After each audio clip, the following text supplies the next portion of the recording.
Before anything else, we would like to state again and remind our viewers that our objective in doing this program is to present the facts we gathered and present it to you without passing any judgment or conclusion just yet.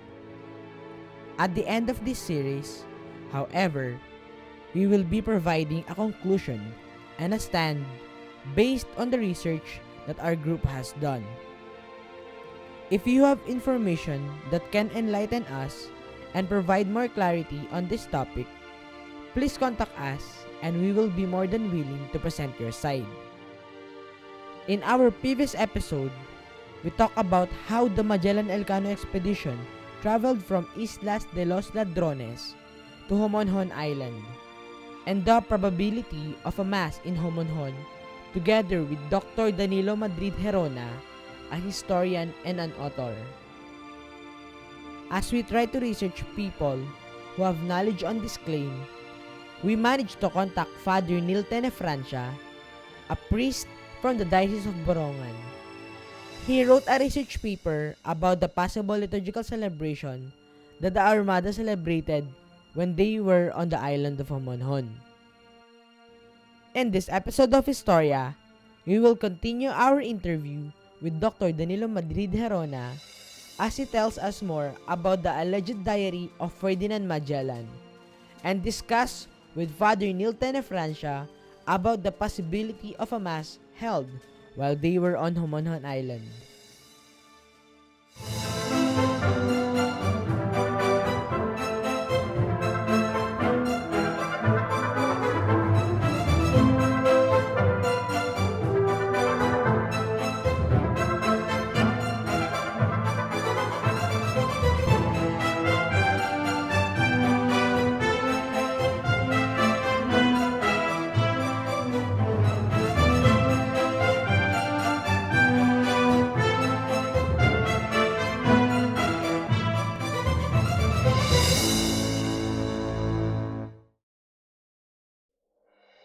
Hey, what's up? I'm Mark Pangilinan, your kulit traveler from Limang Siglo, and welcome to Historia, Story Within History. In this series, we will hear the stories of every place we visit. Let's explore, enhance our knowledge, but more importantly, enjoy, while deepening our understanding of our history. This episode was made through by the generous support of Katana TechWorks.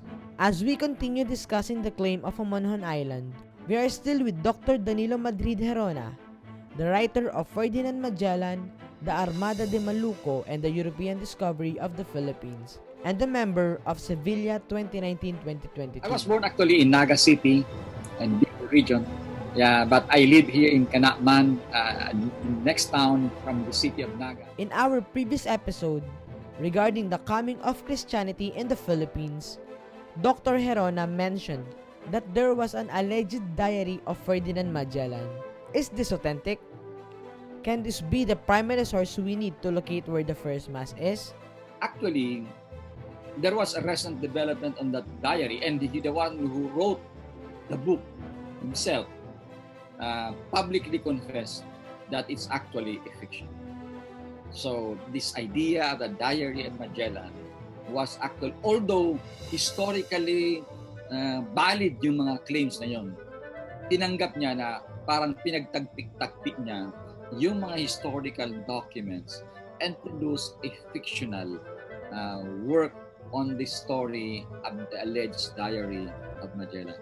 There was really no diary of Magellan. Although as I said, sabi ko nga, as early as 1790, there were already rumors that Magellan, that in fact a diary was found in a certain convent in San Isidro, I think, monastery in Madrid by Martin Fernandez de Navarrete. But then, there were doubts already among historians, even during this particular period, mga 1800s, they were in doubt whether it was really a diary. But there was a possibility that Magellan or other members of the expedition could have kept a diary. For example, Andres de San Martin, who was the astronomer, so to speak, of the expedition, and the cosmographer. And it is said that he was keeping a sort of a diary, but then it must have been captured by the Portuguese when the ship Trinidad made a landfall in the Moluccas.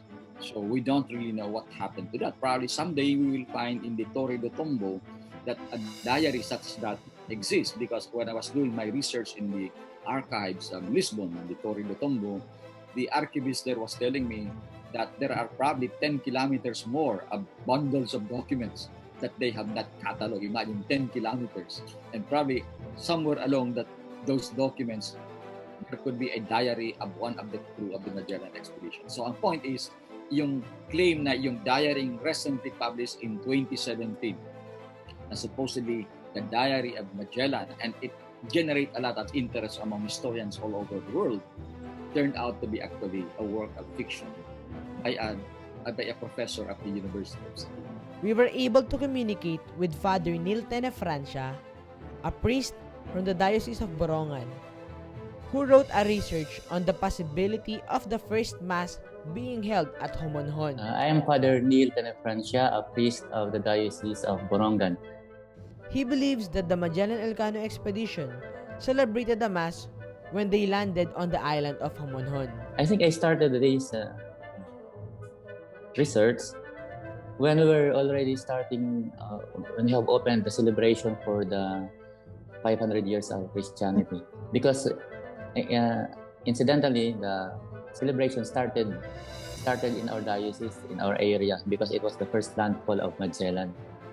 In the same way that first landfall of Yolanda was in Eastern Samar, the first landfall of Magellan's expedition was also in Eastern Samar, specifically in Homonhon, Soroan and Homonhon. The first Mass must have been in Homonhon, and he published a book about that. And he was a Spanish historian, and in his book, he tried to reconstruct a kind of a diary of Magellan. That in the same way that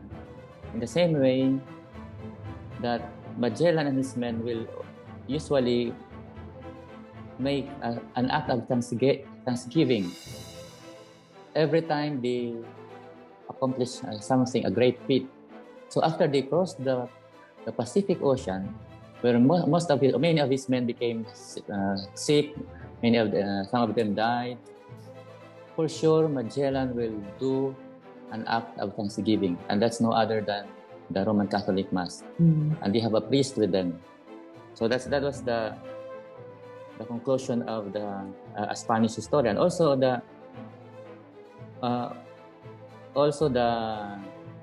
is also the conclusion of the archivist of the Iberian archives, and also the many other historians also have the same conclusion.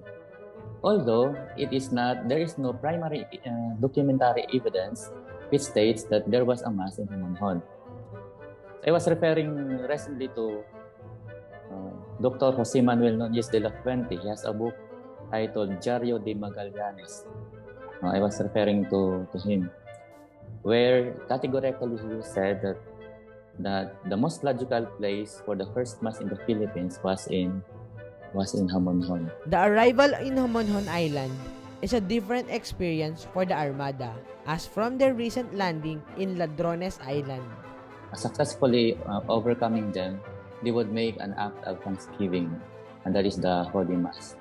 And also there are Filipino historians who are in favor of the said position.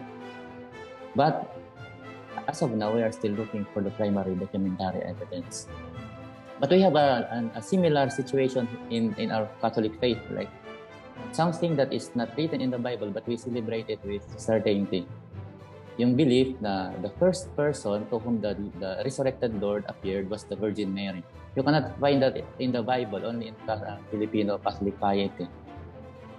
Hindi nakasulat sa Biblia na ang unang pinakitaan ni Jesus na yung muling nabuhay na Panginoon ay si Mama Mary, yung kanyang ina. But we believe it with certainty because that is the most logical thing that should happen, even if it is not written in the Bible. So in the same way, we analogously infer that the masses, the first masses in the Philippines, most probably were held in Homonhon because of the logical consistency and the logical sequence and the necessity of having liturgical celebration done in Homonhon. So, mas logical na nagmisa sila kaysa na hindi sila nagmisa. Because those were very significant days. The reception was cordial, and the resources, especially water, was abundant. Given the circumstances, was it logical to do a Thanksgiving for such? How come this never came out in the chronicles of Antonio Pigafetta or the records of Francisco Albo? But ang tanong is, why is it that it was never mentioned at all in any chronicle? For example, Albo and even Pigafetta. One of the reasons is Albo would not probably talk about this because of the fact that Albo was more of a geographer. He was the one doing a recording of the plotting, the routes of the expedition. So it's more concerned with yung mga geographic orientation. So longitude, latitude. So it's a very, very tiresome document. And if you have read of the work of Francisco Albo, it's not a very good reading material unless you are a sailor, unless you are a navigator. That would be of interest for us, or a geographer for that matter, trying to plot exactly where Magellan was in this particular time, because nakalagay doon, ganitong araw, March ganito, we are in latitude ganito, we are in longitude ganito. So it's if you're an ordinary man or even a historian who is not very, very much familiar with the esoteric terms of navigation, you won't value this document. And that's precisely the whole idea of the Albo Rotero. They call it the Rotero of Albo. But of course, for a historian, it's important because I said it mentioned a lot of places na pinuntahan ni Magellan, and of course, specific orientation, which Pigafetta did not do. So, in terms of mathematical configuration of the journey of Magellan, ito yung pinaka-essential na document, yung kay Francisco Albo. But in terms of narrative, yung kwento na anong ginagawa namin dito, anong niya, wala yon kay Albo. That's where we rely on Magellan, on Pigafetta. But why is it that both of them did not mention it? I already explained the reason why Francisco Albo did not mention anything about the Mass, because as I said, he's more interested in geographic location and the orientation ng mga expedition. But Pigafetta, why? Pigafetta is more of a journalist. He should have been interested in writing about events. One possibility is because Pigafetta took the event as very, very commonplace. It's ordinary. That's part of the culture of the Spaniards. And you don't, of course, when you go to Mass on a Sunday, you don't probably write that in your diary that I went to Mass on this day, because you have been proud. If you are a pious guy attending Masses almost every day, you probably don't consider that as something very, very special already, unless something happened when you go to the church, when you attend the Mass. It's a different story. And I think that's also in the case of Pigafetta. It's not a spectacular event for the Spaniards because they have been part of their culture. The other thing is because it appears that Pigafetta was more fascinated of what they found, the exotic resources that they found in the locality, the presence of gold, coconuts, and all the other flora in Homonhon, and of course in terms of gold, because the idea of gold is a concept that is comprehensible even to Europeans. And you have to remember that Pigafetta was writing this in view of publication, in view of telling the world, this is what we saw in this particular part of the world. So he would be writing of something that would be of interest to Europeans. And probably the celebration of Mass in that particular instance would not be very, very exciting, would not be an exciting part of the narrative for the Europeans who would be reading that 10 or 20 years after. Kaya yan probably ang dahilan kung bakit hindi masyadong binigyan ng attention ni Pigafetta. The other thing is because of the fact that although they celebrated Mass, granted for the sake of an argument, and I subscribe to it very, very strongly that a Mass would have been celebrated there, why is it that Pigafetta did not make any mention of this? The other reason is because of the fact that, as I said, all those who participated in the Mass were Spaniards. They were members of the crew. Nothing special.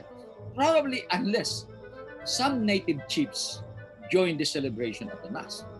It would be a story. Diba? Because these are not Christians and they joined the Mass, it must be something. Pero if they would say, okay, we are 100 members of the crew and 2 more came to us, that would not add up to anything spectacular sa narrative, diba? So you won't be talking about it because it does not generate interest. But if you mention, for example, there are 2 chieftains who celebrated Mass and they really paid attention to the words of God and they joined the celebration, it would be something that probably is worth writing about.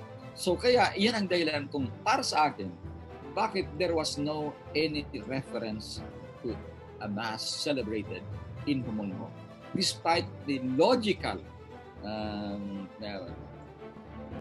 the greater logical possibilities that a Mass must have been celebrated in the place. Whether the Magellan expedition celebrated a Mass on Homonhon Island or not, the people of Homonhon will still believe that there was a Mass that happened when they landed on the island. It is plausible, but lacks primary evidence or documentation to support their claim as the site of the first Mass in the country.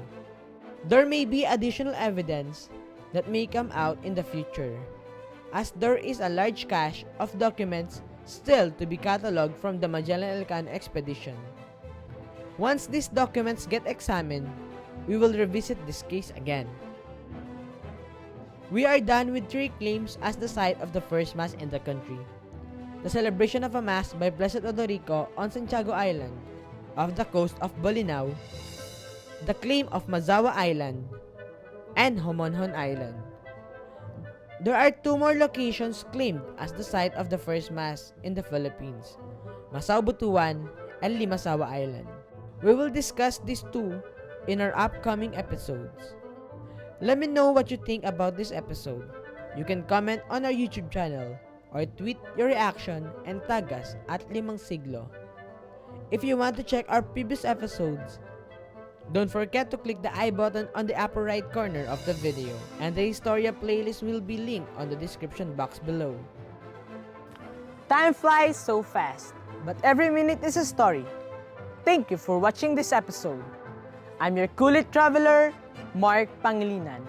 Our national hero Jose Rizal once said, "He who does not know how to look back at where he came from will never get to his destination." See you again next week. And this is Historia, story within history. Here at Historia, we don't have a monopoly in knowledge, talent, and information. If you would like to be one of our council of consultants, we would be more than willing to discuss it with you. Just email us at mark@limangsiglo.org or message us on Limang Siglo Facebook page. This episode was made through by the generous support of Katana TechWorks. Katana TechWorks is a software outsourcing and consulting company. They engage in software development, website development, and mobile apps development.